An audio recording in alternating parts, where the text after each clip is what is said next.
नमस्कार श्रोतागण, उपासना पॉडकास्ट के सभी दर्शकों का स्वागत है।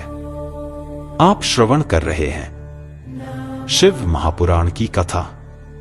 श्री शिव महापुराण में अब तक आपने सुना रुद्र संहिता के तृतीय खंड के अध्याय 1 से लेकर अध्याय 10 तक की कथा। इस एपिसोड में आप सुनेंगे रुद्र संहिता के तृतीय खंड अध्याय 11 से अध्याय 20 तक की कथा। तो अपनी उपस्थिति के लिए कमेंट बॉक्स में लिखिए हर हर महादेव।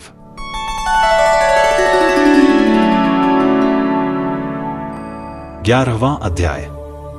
भगवान शिव की गंगावतरण तीर्थ में तपस्या। ब्रह्मा जी बोले, नारद, गिरिराज हिमालय की पुत्री पार्वती, जो साक्षात जगदम्बा का अवतार थी, जब 8 वर्ष की हो गई तब भगवान शिव को उनके जन्म का समाचार मिला। तब उस अद्भुत बालिका को हृदय में रखकर वे बहुत प्रसन्न हुए। तब उन्होंने अपने मन को एकाग्र कर तपस्या करने के विषय में सोचा। तत्पश्चात नंदी एवं कुछ और गणों को साथ लेकर महादेव जी हिमालय के सर्वोच्च शिखर पर गंगोत्री नामक तीर्थ पर चले गए। इसी स्थान पर पतित पावनी गंगा ब्रह्मलोक से गिर रही है। भगवान शिव ने उसी स्थान को तपस्या करने के लिए चुना। शिवजी अपने मन को एकाग्रचित्त कर आत्मभूत, ज्ञानमय, नित्य ज्योतिर्मय चिदानंद स्वरूप परम ब्रह्मा परमात्मा का चिंतन करने लगे। अपने स्वामी क्रोध में मग्न पाकर नंदी एवं अन्य शिवगण भी समाधि लगाकर बैठ गए। कुछ गण शिवजी की सेवा करते तथा कुछ उस स्थान की सुरक्षा हेतु कार्य करते। जब गिरिराज हिमालय को शिवजी के आगमन का यह शुभ समाचार प्राप्त हुआ, तब वे प्रेम पूर्वक मन में आदर का भाव लिए अपने सेवकों सहित उस स्थान पर आए जहां वे तपस्या कर रहे थे। हिमालय ने दोनों हाथ जोड़कर रुद्रदेव को प्रणाम किया। तत्पश्चात उनकी भक्ति भाव से पूजा आराधना करने लगे। हाथ जोड़कर हिमालय बोले, भगवान, आप यहां पधारे, यह मेरा सौभाग्य है। प्रभु, आप भक्त वत्सल हैं। आज आपके साक्षात दर्शन पाकर मेरा जन्म सफल हो गया है। आप मुझे अपना सेवक समझें और मुझे अपनी सेवा करने की आज्ञा प्रदान करें। हे प्रभु, आपकी सेवा करके मेरा मन अत्यधिक आनंद का अनुभव करेगा। गिरिराज हिमालय के वचन सुनकर महादेव जी ने अपनी आंखें खोली और वहां हिमालय और उनके सेवकों को खड़े देखा। उन्हें देखकर महादेव जी मुस्कुराते हुए बोले, हे गिरिराज, मैं तुम्हारे शिखर पर एकांत में तपस्या करने के लिए आया हूं। हिमालय तुम तपस्या के धाम हो। देवताओं, मुनियों और राक्षसों को भी तुम आश्रय प्रदान करते हो। गंगा, जो कि सबके पापों को धो देती है, तुम्हारे ऊपर से होकर ही निकलती है। इसलिए तुम सदा के लिए पवित्र हो गए हो। मैं इस परम पावन स्थल, जो कि गंगा का उद्गम स्थल है, पर तपस्या करने के लिए आया हूं। मैं यह चाहता हूं कि मेरी तपस्या बिना किसी विघ्न बाधा के पूरी हो जाए। इसलिए तुम ऐसी व्यवस्था करो कि कोई भी मेरे निकट न आ सके। अब तुम अपने घर जाओ और इसका उचित प्रबंध करो। ऐसा कहकर भगवान शिव चुप हो गए। तब हिमालय बोले, हे परमेश्वर, आप मेरे निवास के क्षेत्र में पधारे, यह मेरे लिए बड़े सौभाग्य की बात है। मैं आपका स्वागत करता हूं। भगवान, अनेकों मनुष्य आपकी अनन्य भाव से तपस्या और प्रार्थना करने पर भी आपके दर्शनों के लिए तरसते हैं। ऐसे महादेव ने मुझ दीन को अपने अमृत दर्शनों से कृतार्थ किया है। भगवान, आप यहां पर तपस्या के लिए पधारे हैं, इससे मैं बहुत प्रसन्न हूं। आज मैं स्वयं को देवराज इंद्र से भी अधिक भाग्यशाली मानता हूं। आप यहां बिना किसी विघ्न बाधा के एकाग्रचित्त हो तपस्या कर सकते हैं। यहां आपको किसी भी तरह की कोई परेशानी नहीं होगी, ऐसा मैं आपको विश्वास दिलाता हूं। ऐसा कहकर गिरिराज हिमालय अपने घर लौट गए। घर पहुंचकर उन्होंने अपनी पत्नी मैना को शिवजी से हुई सारी बातों का वृत्तांत कह सुनाया।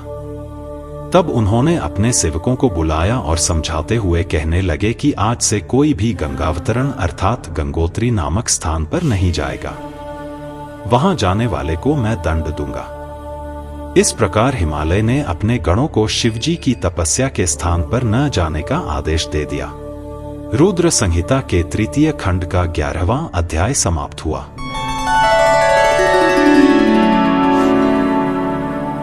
12वां अध्याय।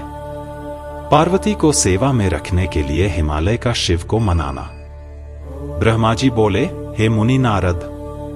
तत्पश्चात हिमालय अपनी पुत्री पार्वती को साथ लेकर शिवजी के पास गए। वहां जाकर उन्होंने योग साधना में डूबे त्रिलोकीनाथ भगवान शिव को दोनों हाथ जोड़कर नमस्कार किया तथा इस प्रकार प्रार्थना करने लगे, भगवान, मेरी पुत्री पार्वती आपकी सेवा करने की बहुत उत्सुक है, इसलिए आपकी आराधना करने के लिए मैं इसे अपने साथ यहां लाया हूं।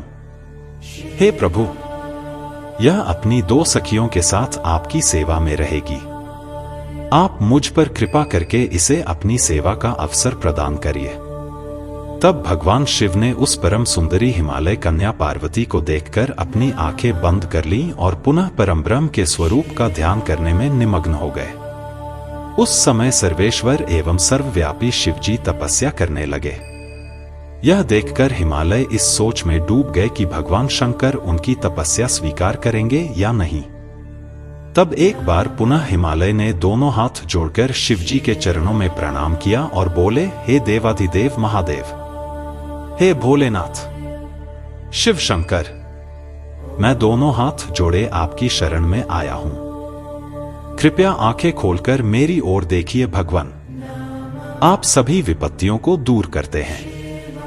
हे भक्त वत्सल, मैं रोज अपनी पुत्री के साथ आपके दर्शनों के लिए यहां आऊंगा, कृपया मुझे आज्ञा प्रदान कीजिए। हिमालय के वचनों को सुनकर त्रिलोकीनाथ भगवान शिव ने अपने नेत्र खोल दिए और बोले, हे गिरिराज हिमालय, आप अपनी कन्या को घर पर ही छोड़कर मेरे दर्शनों को आ सकते हैं, नहीं तो आपको मेरा भी दर्शन नहीं होगा। महेश्वर की ऐसी बात सुनकर हिमालय ने अपना मस्तक झुका दिया और शिवजी से बोले, हे प्रभु, हे महादेव जी, कृपया यह बताइए कि मैं अपनी पुत्री के साथ आपके दर्शनों के लिए क्यों नहीं आ सकता? क्या मेरी पुत्री आपकी सेवा के योग्य नहीं है? फिर इसे न लेकर आने का कारण मुझे समझ में नहीं आता। हिमालय की बात सुनकर शिवजी हंसने लगे और बोले, हे गिरिराज, आपकी पुत्री सुंदर, चंद्रमुखी और अनेक शुभ लक्षणों से संपन्न है, इसलिए आपको इसे मेरे पास नहीं लाना चाहिए, क्योंकि विद्वानों ने नारी को माया रूपिणी कहा है। युवतियां ही तपस्वियों की तपस्या में विघ्न डालती हैं। मैं योगी हूं, सदैव तपस्या में लीन रहता हूं और माया मोह से दूर रहता हूं, इसलिए मुझे स्त्री से दूर ही रहना चाहिए। हे हिमालय, आप धर्म के ज्ञानी और वेदों की रीतियां जानते हैं। स्त्री की निकटता से मन में विषय वासना उत्पन्न हो जाती है और वैराग्य नष्ट हो जाता है, जिससे तपस्वी और योगी का ध्यान नष्ट हो जाता है। इसलिए तपस्वी को स्त्रियों का साथ नहीं करना चाहिए। इस प्रकार कहकर भगवान शिव चुप हो गए। हिमालय शिवजी के ऐसे वचनों को सुनकर चकित और व्याकुल हो गए। उन्हें चुप देखकर पार्वती देवी असमंजस में पड़ गईं। रुद्र संहिता के तृतीय खंड का 12वां अध्याय समाप्त हुआ।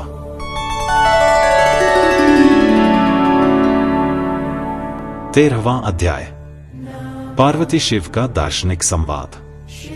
भगवान शंकर के वचन सुनकर पार्वती जी बोली, योगीराज, आपने जो कुछ भी मेरे पिताश्री गिरिराज हिमालय से कहा उसका उत्तर मैं देती हूं। अंतर्यामी, आपने महान तप करने का निश्चय किया है। ऐसा करने का निश्चय आपने शक्ति के कारण ही लिया है। सभी कर्मों को करने की यह शक्ति ही प्रकृति है। प्रकृति ही सबकी सृष्टि, पालन और संहार करती है। प्रभु, आप थोड़ा विचार करें, प्रकृति क्या है और आप कौन हैं?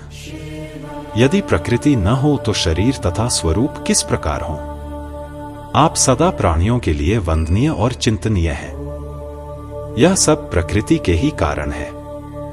पार्वती जी के वचनों को सुनकर उत्तम लीला करने वाले भगवान शिव हंसते हुए बोले, मैं अपने कठोर तप द्वारा प्रकृति का नाश कर चुका हूं। अब मैं तत्व रूप में स्थित हूं।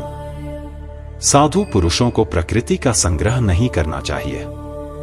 भगवान शिव के इस प्रकार के वचनों को सुनकर पार्वती हंसती हुई बोली, हे करुणा निधान, कल्याणकारी योगीराज, आपने जो कहा क्या वह प्रकृति नहीं है? तो फिर आप उससे अलग कैसे हो सकते हैं? बोलना या कुछ भी करना अर्थात हमारे द्वारा किया गया हर क्रियाकलाप ही प्रकृति है। हम सदा ही प्रकृति के ही वश में हैं। यदि आप प्रकृति से अलग हैं तो न आपको बोलना चाहिए और न ही कुछ और करना चाहिए, क्योंकि ये कार्य तो प्रकृति के हैं अर्थात प्राकृत हैं। भगवान, आप हंसते, सुनते, खाते, देखते और करते हैं, वह सब भी तो प्रकृति का ही कार्य है। इसलिए व्यर्थ के वाद विवाद से कोई लाभ नहीं है। यदि आप वाकई प्रकृति से अलग हैं तो इस समय यहां तपस्या क्यों कर रहे हैं? सच तो यह है कि आप प्रकृति के वश में हैं और इस समय अपने स्वरूप को खोजने के लिए ही तपस्या में लीन रहना चाहते हैं। योगीराज, आप किस प्रकार की बात कर रहे हैं? थोड़ा विचार कर कहें। यदि आपने प्रकृति का नाश कर डाला है तो आप किस प्रकार विद्यमान रहेंगे, क्योंकि संसार तो सदा से ही प्रकृति से बंधा हुआ है। क्या आप प्रकृति का यह तत्व नहीं जान रहे हैं कि मैं ही प्रकृति हूं? आप पुरुष हैं, यह पूर्णतया सच है। मेरे ही कारण आप सगुण और साकार माने जाते हैं। भगवान, आप जितेंद्रिय होने पर भी प्रकृति के अनुसार ही कर्म करते हैं। हे महादेव, यदि आप यही मानते हैं कि आप प्रकृति से अलग हैं तो आपको मेरी किसी भी सेवा से और किसी भी प्रकार से डरना नहीं चाहिए। पार्वती के मुख से निकले सांख्यशास्त्र में डूबे हुए वचन सुनकर भगवान शिव निरुत्तर हो गए। तब उन्होंने पार्वती जी को अपने दर्शन और सेवा करने की आज्ञा प्रसन्नता पूर्वक प्रदान कर दी। तत्पश्चात भगवान शिव पर्वतराज हिमालय से बोले, हे गिरिराज हिमालय, मैं तुम्हारे इस शिखर पर तपस्या करना चाहता हूं। कृपया मुझे इसकी आज्ञा प्रदान करें। देवादिदेव भगवान शिव के इस प्रकार के वचनों को सुनकर गिरिराज हिमालय दोनों हाथ जोड़कर बोले, हे महादेव, यह पूरा संसार आपका ही है। सभी देवता, असुर और मनुष्य सदैव आपका ही पूजन और चिंतन करते हैं। मैं आपके सामने एक तुच्छ मनुष्य हूं, भला मैं आपको किस प्रकार आज्ञा दे सकता हूं? प्रभु, यह आपकी इच्छा है, आप जब तक यहां निवास करना चाहें कर सकते हैं। गिरिराज के इन वचनों को सुनकर भगवान शिव मुस्कुराने लगे और आदरपूर्वक हिमालय से बोले, अब आप जाइए। अब हमारी तप करने की इच्छा है। तुम्हारी कन्या नित्य आकर मेरे दर्शन कर सकती है और मेरी सेवा करने की भी मैं उसे आज्ञा देता हूं। लोक कल्याणकारी भगवान शिव के इन उत्तम वचनों को सुनकर हिमालय और पार्वती जी बहुत प्रसन्न हुए। उन्होंने त्रिलोकीनाथ भगवान शिव को नमस्कार किया और अपने घर लौट गए। उसी दिन से पार्वती जी प्रतिदिन भगवान शिव के दर्शनों के लिए वहां आती।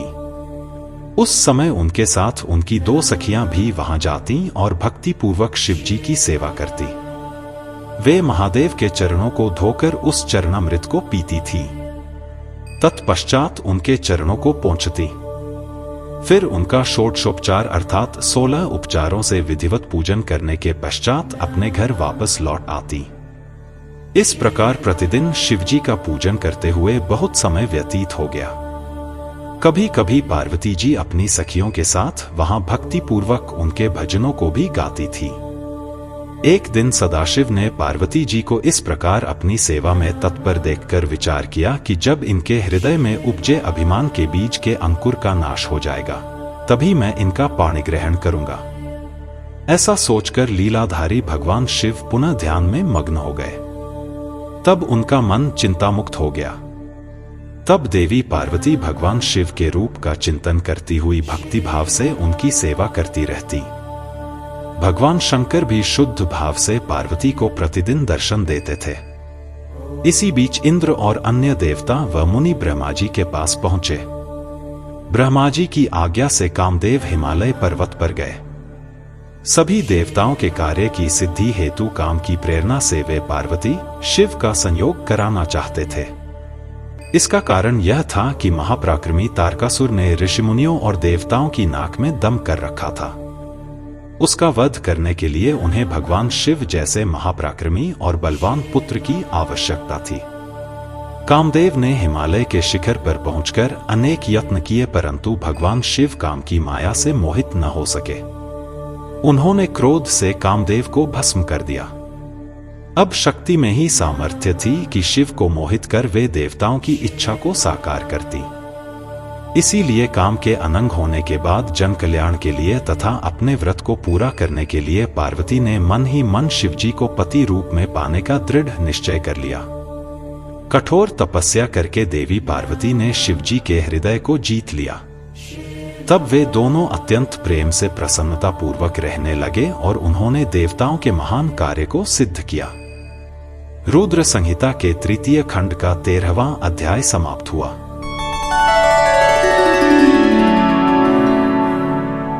चौदहवां अध्याय, वज्रांग का जन्म एवं पुत्र प्राप्ति का वर मांगना।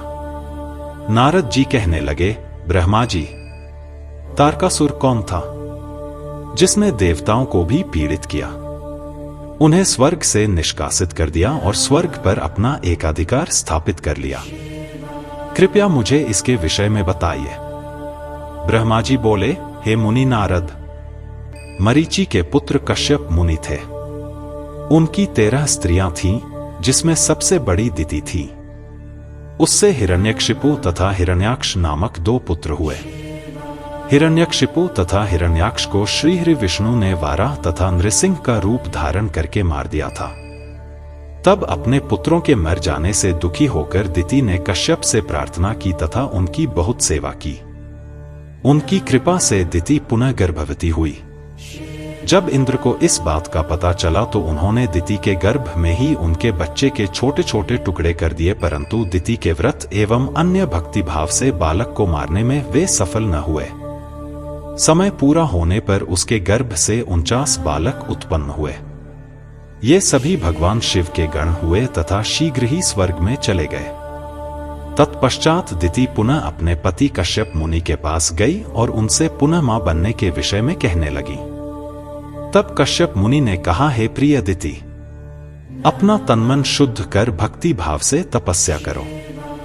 10,000 वर्ष बीतने के पश्चात तुम्हें तुम्हारी इच्छा के अनुरूप पुत्र की प्राप्ति होगी। यह सुनकर दिति ने श्रद्धा पूर्वक 10,000 वर्षों तक कठोर तपस्या की। तपस्या के उपरांत पुनः वे अपने घर लौट आईं। तब कश्यप मुनि की कृपा से दिति गर्भवती हुई। इस बार उन्होंने एक अत्यंत पराक्रमी और बलवान पुत्र को जन्म दिया। इस पुत्र का नाम वज्रांग था। वज्रांग दिति की इच्छा के अनुरूप ही था। दिति इंद्र द्वारा किए गए छलकपट से बहुत दुखी थी और उनसे बदला लेने के लिए अपने पुत्र वज्रांग को देवताओं से युद्ध करने की आज्ञा दी। वज्रांग और सभी देवताओं का बहुत भयानक युद्ध हुआ। तत्पश्चात वीर और पराक्रमी वज्रांग ने अपनी माता के आशीर्वाद से सभी देवताओं को परास्त कर दिया और स्वर्ग का राज्य हथिया कर वहां का राजा बन गया। सभी देवता उसके अधीन हो गए। तब यह देखकर दिति को बहुत प्रसन्नता हुई। एक दिन कश्यप मुनि के साथ मैं स्वयं वज्रांग के पास गया। मैंने वज्रांग से अनुरोध किया कि वह देवताओं को इंद्र की गलती की सजा न दे तथा इंद्र सहित सभी देवताओं को क्षमा कर दे। मेरे इस प्रकार कहने पर वज्रांग बोला, हे ब्राह्मण, मुझे राज्य का कोई लोभ नहीं है। मैंने इंद्र की दुष्टता के कारण ही ऐसा किया है। इंद्र ने मेरी माता के गर्भ में घुसकर मेरे भाइयों को मारने का प्रयत्न किया था। तभी मैंने इंद्र के राज्य को जीतकर उसे स्वर्ग से निष्कासित कर दिया है। भगवान, मुझे भोगविलास की भी कोई इच्छा नहीं है। इंद्र सहित सभी देवता अपने अपने कर्मों का फल भोग चुके हैं। अब मैं स्वर्ग का राज्य इंद्र को वापस सौंप सकता हूं। मैंने अपनी माता की आज्ञा मानकर यह सब किया है। प्रभो, आप मुझे सार तत्व का उपदेश दें जिससे मुझे सुख की प्राप्ति हो। वज्रांग के उद्देश्य को उत्तम जानकर मैंने उसे सात्विक तत्व के बारे में समझाया। फिर मैंने एक सुंदर व गुणी स्त्री उत्पन्न की और उसका विवाह वज्रांग से करा दिया।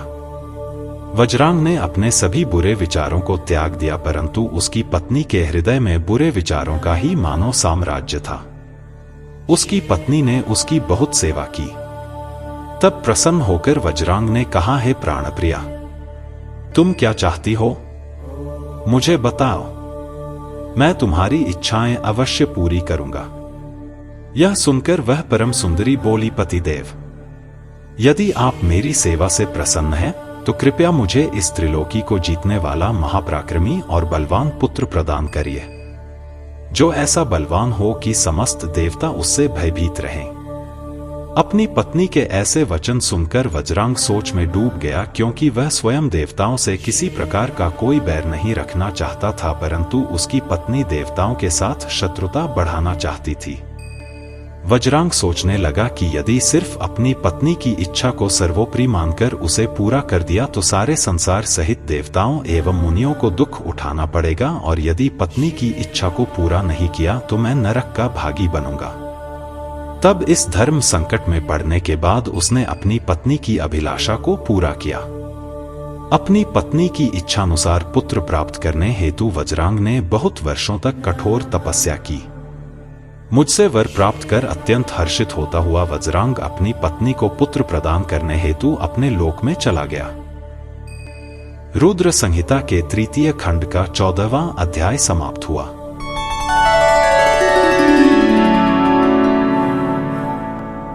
पंद्रहवां अध्याय, तारकासुर का जन्म व उसका तप। ब्रह्मा जी बोले, हे मुनिश्रेष्ठ नारद, कुछ समय बाद वज्रांग की पत्नी गर्भवती हो गई। समय पूर्ण होने पर उसकी पत्नी ने एक पुत्र को जन्म दिया।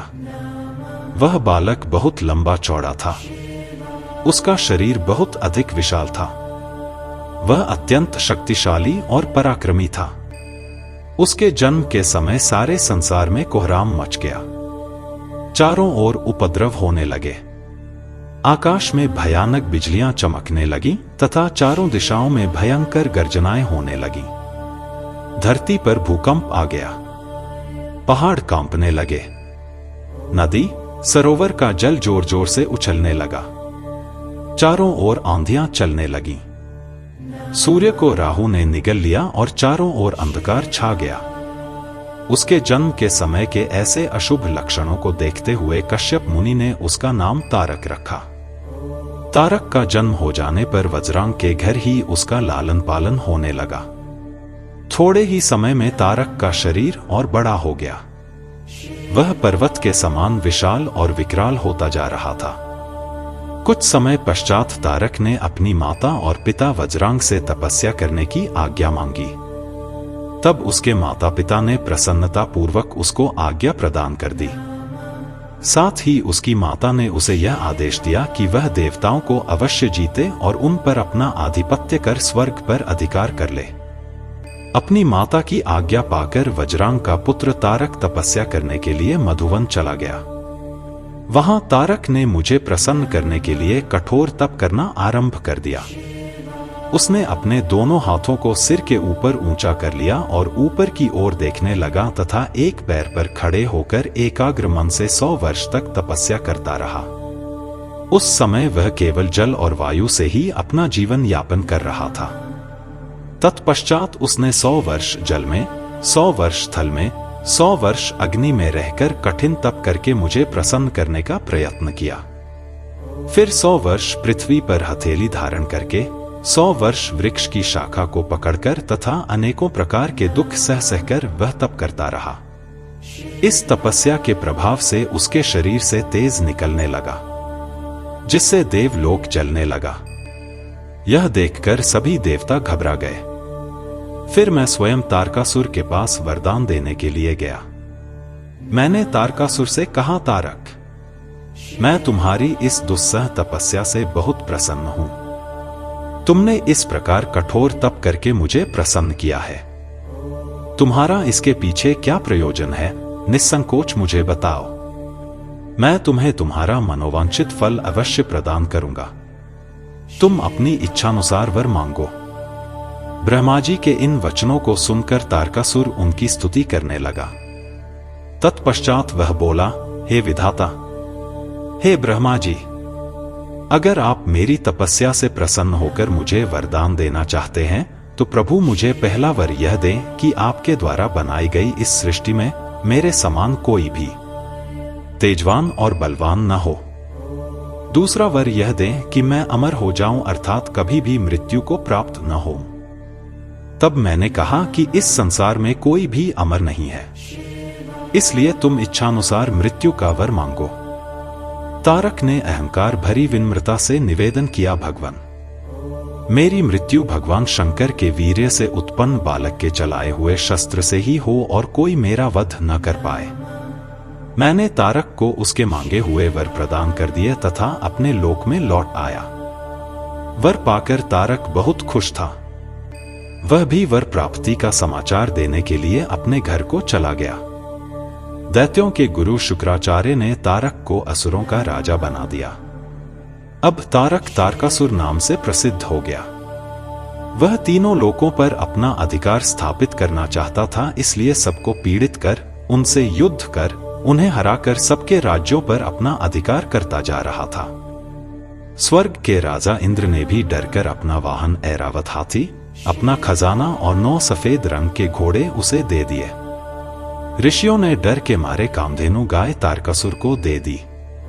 इसी प्रकार अन्य देवताओं ने भी अपनी अपनी प्रिय वस्तुएं तारकासुर को अर्पित कर दी। अन्य लोगों के पास भी जो उत्तम उत्तम वस्तुएं थीं, उन्हें भी दैत्यराज तारक ने अपने अधिकार में कर लिया। इतना ही नहीं, समुद्रों ने भी भयभीत होकर अपने अंदर छिपे सभी अमूल्य रत्न निकालकर तारकासुर को सौंप दिए। तारकासुर के भय से पूरा जगत कांपने लगा था। उसका आतंक दिनों दिन बढ़ता ही जा रहा था।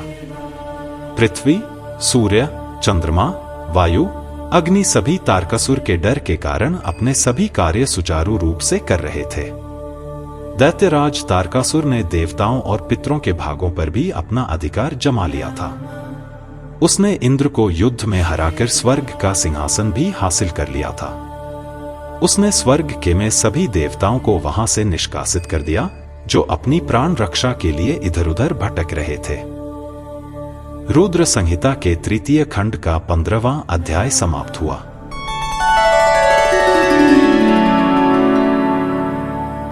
16वां अध्याय, तारक का स्वर्ग त्याग। ब्रह्मा जी बोले, नारद जी, सभी देवता तारकासुर के डर के कारण मारे मारे इधर उधर भटक रहे थे। इंद्र ने सभी देवताओं को मेरे पास आने की सलाह दी। सभी मेरे पास आए। सभी देवताओं ने मुझे हाथ जोड़कर प्रणाम किया और मेरी अनेकों प्रकार से स्तुति करने लगे। अपना दुख दर्द बताते हुए देवता कहने लगे, हे विधाता, हे ब्रह्मा जी, आपने ही तारकासुर को अभय का वरदान दिया है।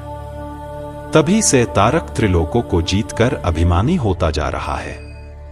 उसने लोगों को डरा धमकाकर उन्हें अपने अधीन कर लिया है। तारक ने स्वर्ग पर भी अपना अधिकार स्थापित कर लिया है और हम सभी को स्वर्ग से निकाल दिया है। उसने इंद्र के सिंहासन पर भी अपना अधिकार कर लिया है। अब उसके आदेश से उसके असुर हमारे प्राणों के प्यासे बनकर हमें ही ढूंढ रहे हैं। तभी हम अपने प्राणों की रक्षा के लिए आपकी शरण में आए हैं।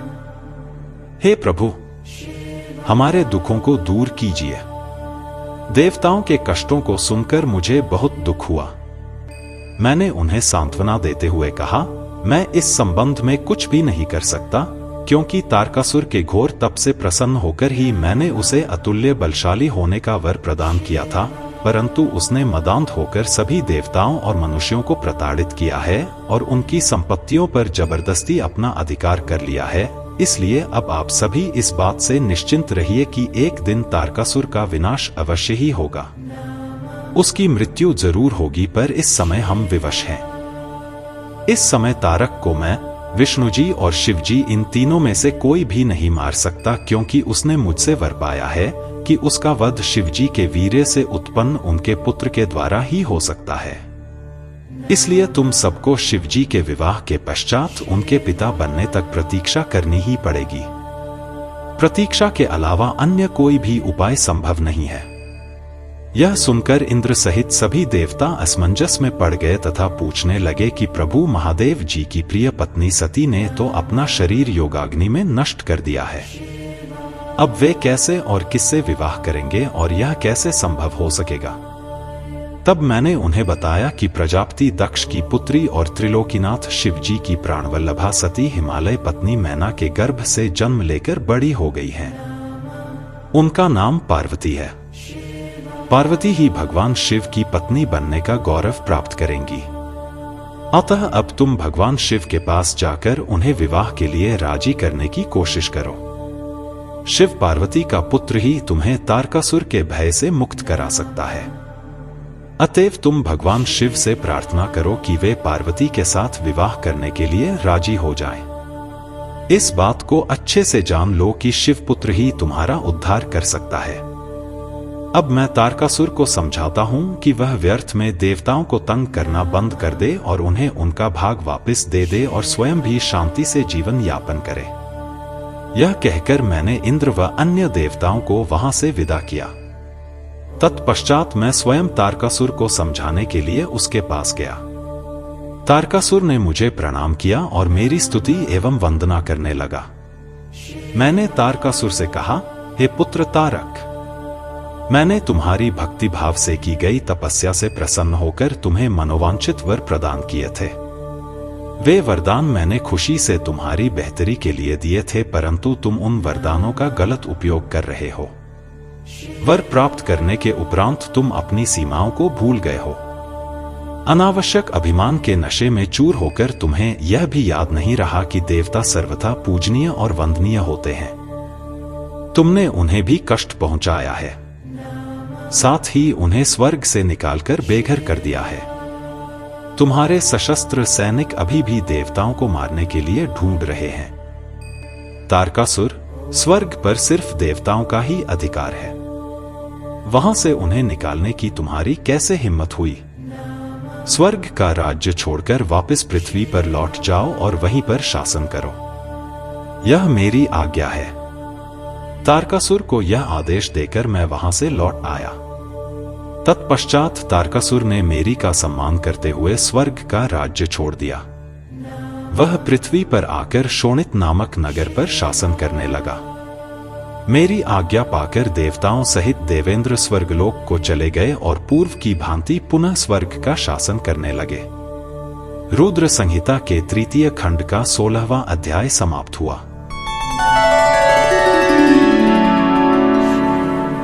17वां अध्याय।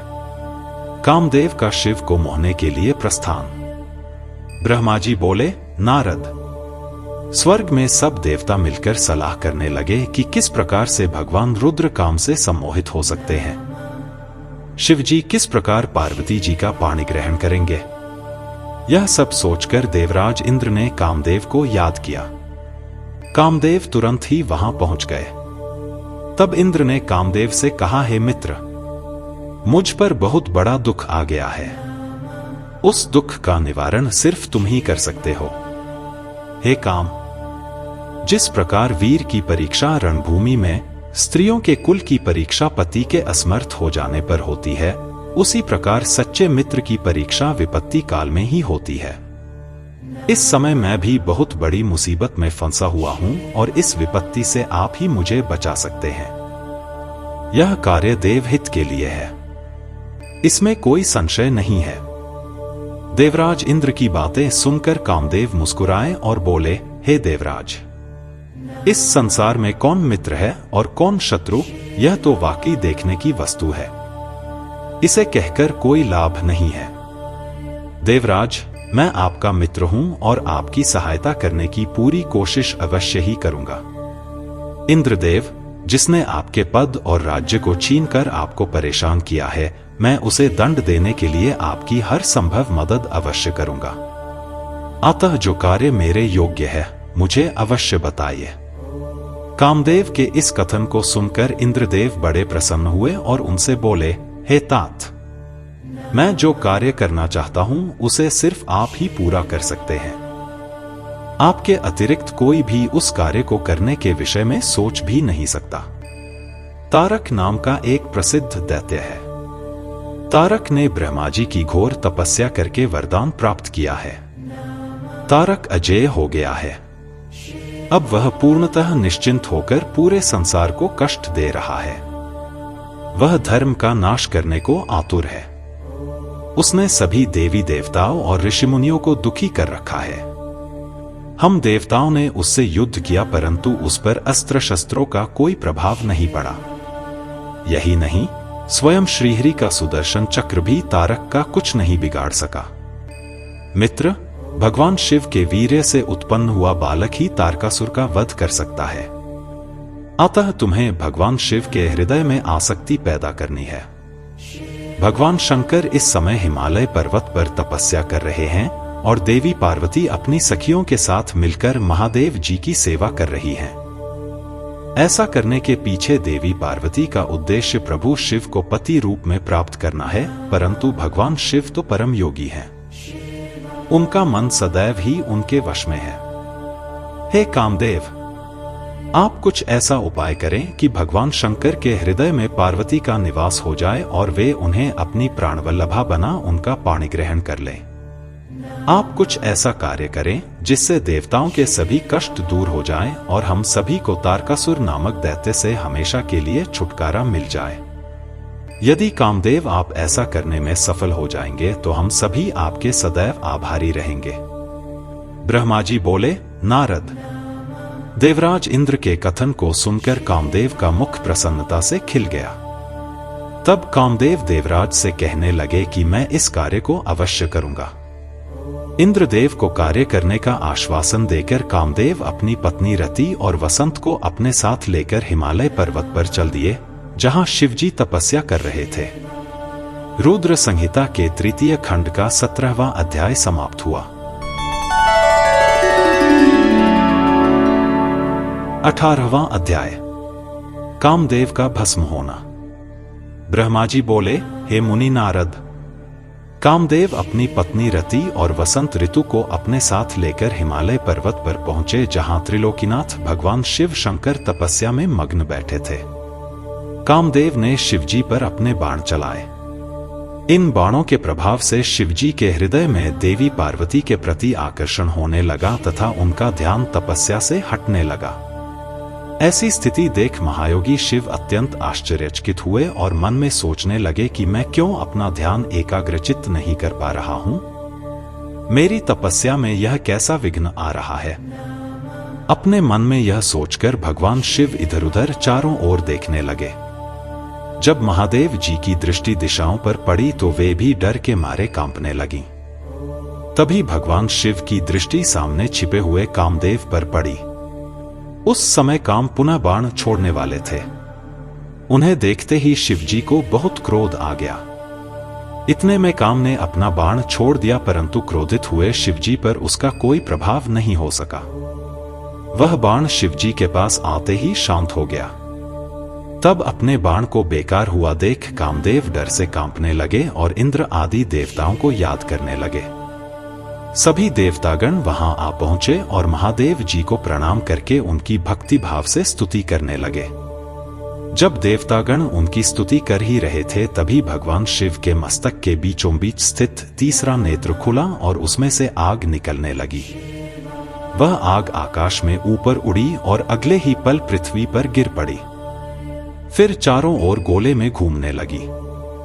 इससे पूर्व कि इंद्रदेव या अन्य देवता भगवान शिव से क्षमा याचना कर पाते, उस आग ने वहां खड़े कामदेव को जलाकर भस्म कर दिया। कामदेव के मर जाने से देवताओं को बड़ी निराशा व दुख हुआ। वे यह देखकर बड़े व्याकुल हो गए कि काम उनकी वजह से ही शिवजी के क्रोध का भागी बना। कामदेव के अग्नि में जलने का दृश्य देखकर वहां उपस्थित देवी पार्वती और उनकी सखियां भी अत्यंत भयभीत हो गईं।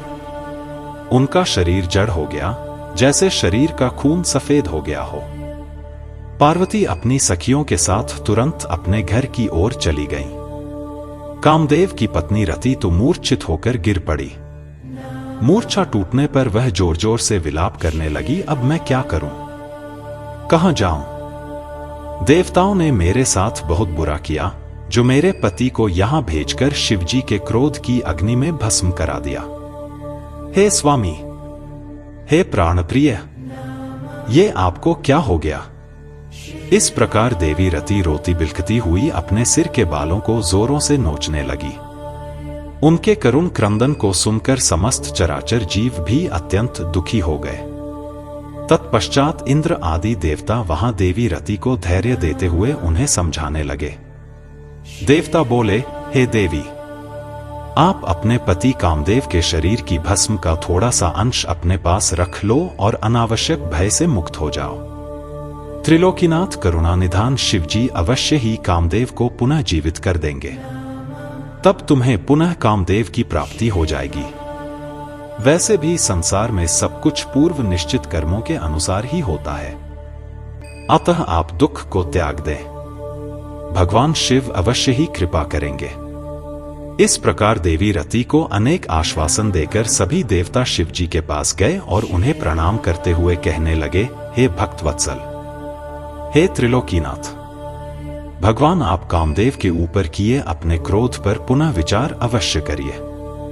कामदेव यह कार्य अपने लिए नहीं कर रहे थे, इसमें उनका निजी स्वार्थ कतई नहीं था। हे भगवान, हम सभी तारकासुर के सताए हुए थे। उसने हमारा राज्य छीनकर हमें स्वर्ग से निष्कासित कर दिया था। इसलिए तारकासुर का विनाश करने के लिए ही कामदेव ने यह कार्य किया था। आप कृपा करके अपने क्रोध को शांत करें और रोती बिलखती कामदेव की पत्नी रति को समझाने की कृपा करें, उसे सांत्वना दें। अन्यथा हम यही समझेंगे कि आप हम सभी देवताओं और मनुष्यों का संहार करना चाहते हैं। हे प्रभु, कृपा कर रति का शोक दूर करें। तब सदाशिव बोले, हे देवगणों, हे ऋषियों, मेरे क्रोध के कारण मैंने कामदेव को अपने तीसरे नेत्र से भस्म कर दिया है। जो कुछ हो गया है उसको अब बदला नहीं जा सकता, परंतु कामदेव का पुनर्जन्म अवश्य होगा। जब विष्णु भगवान श्री कृष्ण का अवतार लेंगे और रुक्मणी को अपनी पत्नी के रूप में स्वीकारेंगे, तब देवी रुक्मणी के गर्भ से श्री कृष्ण के पुत्र के रूप में कामदेव जन्म लेंगे। उस समय कामदेव प्रद्युम्न नाम से जाने जाएंगे। प्रद्युम्न के जन्म के तुरंत बाद ही शंबर नाम का असुर उसका अपहरण कर लेगा और उसे समुद्र में फेंक देगा। रति, तब तक तुम्हें शंबर के नगर में ही निवास करना होगा। वहीं पर तुम्हें अपने पति कामदेव की प्रद्युम्न के रूप में प्राप्ति होगी। वहीं पर प्रद्युम्न के द्वारा शंबरासुर का वध होगा। भगवान शिव की बात सुनकर देवताओं ने प्रसन्नता पूर्वक उन्हें प्रणाम किया और बोले, हे देवाधिदेव महादेव, करुणानिधान, आप कामदेव को जीवन दान दें और कामदेव के पुनर्जन्म तक देवी रति के प्राणों की रक्षा करें। देवताओं की यह बात सुनकर करुणानिधान भगवान शिव ने कहा कि मैं कामदेव को अवश्य ही जीवित कर दूंगा। वह मेरा गण होकर आनंद पूर्वक जीवन व्यतीत करेगा। अब तुम सब निश्चिंत होकर अपने अपने धाम को जाओ। ऐसा कहकर महादेव जी भी वहां से अंतर्धान हो गए। उनके कहे वचनों से देवताओं की सभी शंकाएं दूर हो गईं। तत्पश्चात देवताओं ने कामदेव की पत्नी रति को अनेकों आश्वासन दिए और फिर अपने धाम को चले गए। देवी रति भी शिव आज्ञा के अनुसार शंबर नगर को चली गई और वहां पहुंचकर अपने प्रियतम के प्रकट होने की प्रतीक्षा करने लगी। रुद्र संहिता के तृतीय खंड का 18वां अध्याय समाप्त हुआ। 19वां अध्याय, शिव क्रोधाग्नि की शांति। ब्रह्मा जी बोले, हे नारद जी, जब भगवान शंकर ने अपना तीसरा नेत्र खोलकर उसकी अग्नि से कामदेव को भस्म कर दिया तो इस त्रिलोक के सभी चराचर जीव डर के मारे कांपने लगे और भयमुक्ति और महादेव जी के क्रोध को शांत कराने के लिए मेरे पास बड़ी आशा के साथ आए। उन्होंने मुझे अपने कष्टों और दुखों से अवगत कराया। तब सब कुछ जानकर मैं भगवान शंकर के पास पहुंचा। वहां पहुंचकर मैंने देखा कि भगवान शंकर का क्रोध 7वें आसमान पर था। वे भयंकर क्रोध की अग्नि में जल रहे थे। मैंने उस धधकती अग्नि को शिवजी की कृपा से अपने हाथ में पकड़ लिया और समुद्र के पास जा पहुंचा। मुझे अपने पास आया देखकर समुद्र ने पुरुष रूप धारण किया और मेरे पास आ गए और बोले, हे विधाता, हे ब्रह्मा जी, मैं आपकी क्या सेवा करूं? यह सुनकर ब्रह्मा जी कहने लगे, हे सागर, भगवान शिव शंकर ने अपने तीसरे नेत्र की अग्नि से कामदेव को भस्म कर दिया है। इस क्रोधाग्नि से पूरा संसार जलकर राख हो सकता है। इसी कारण मैं इस क्रोधाग्नि को रोककर आपके पास ले आया हूं। हे सिंधुराज, मेरी आपसे यह विनम्र प्रार्थना है कि सृष्टि के प्रलयकाल तक आप इसे अपने अंदर धारण कर लें। जब मैं आपसे इसे मुक्त करने के लिए कहूं तभी आप इस शिव क्रोधाग्नि का त्याग करना। आपको ही इसे भोजन और जल प्रतिदिन देना होगा तथा इसे अपने पास धरोहर के रूप में सुरक्षित रखना होगा। इस प्रकार मेरे कहे अनुसार समुद्र ने क्रोधाग्नि को अपने अंदर धारण कर लिया। उसके समुद्र में प्रविष्ट होते समय पवन के साथ बड़े बड़े आग के गोलों के रूप में क्रोधाग्नि समुद्र के पास धरोहर के रूप में सुरक्षित हो गई। तत्पश्चात मैं अपने लोक वापस लौट आया। रुद्र संहिता के तृतीय खंड का 19वां अध्याय समाप्त हुआ। 20वां अध्याय, शिवजी के बिछोह से पार्वती का शोक। ब्रह्मा जी कहते हैं, नारद, जब भगवान शिव ने अपना तीसरा नेत्र खोलकर उसकी अग्नि से कामदेव को भस्म कर दिया तब मैंने उस क्रोधाग्नि से भयभीत देवताओं सहित सभी प्राणियों को भय से मुक्त कराने के लिए उस अग्नि को शिव की आज्ञा से पकड़ लिया और उसे लेकर मैं समुद्र तट की ओर चल पड़ा। समुद्र को उस क्रोधाग्नि को सौंपकर मैं वापस अपने धाम लौट गया। तब पूरा जगत भयमुक्त होकर पहले की भांति प्रसन्न हो गया। नारद जी ने ब्रह्मा जी से पूछा, हे दयानिधे, आप मुझे यह बताइए कि कामदेव के भस्म हो जाने पर पार्वती देवी ने क्या किया? वे अपनी सखियों के साथ कहां गईं? हे प्रभु, कृपया मुझे इस बारे में भी बताइए। नारद जी के यह वचन सुनकर ब्रह्मा जी बोले, भगवान शंकर के तीसरे नेत्र से उत्पन्न अग्नि ने जब कामदेव को जलाकर भस्म कर दिया तब पूरा आकाश कुंजने लगा। यह दृश्य देखकर देवी पार्वती और उनकी सखियां डरकर अपने घर को चली गईं। वहां पहुंचकर पार्वती जी ने सारा हाल अपने माता पिता को बताया, जिसे सुनकर उन्हें बड़ा आश्चर्य हुआ। अपनी पुत्री को विह्वल देखकर हिमालय को बहुत दुख हुआ।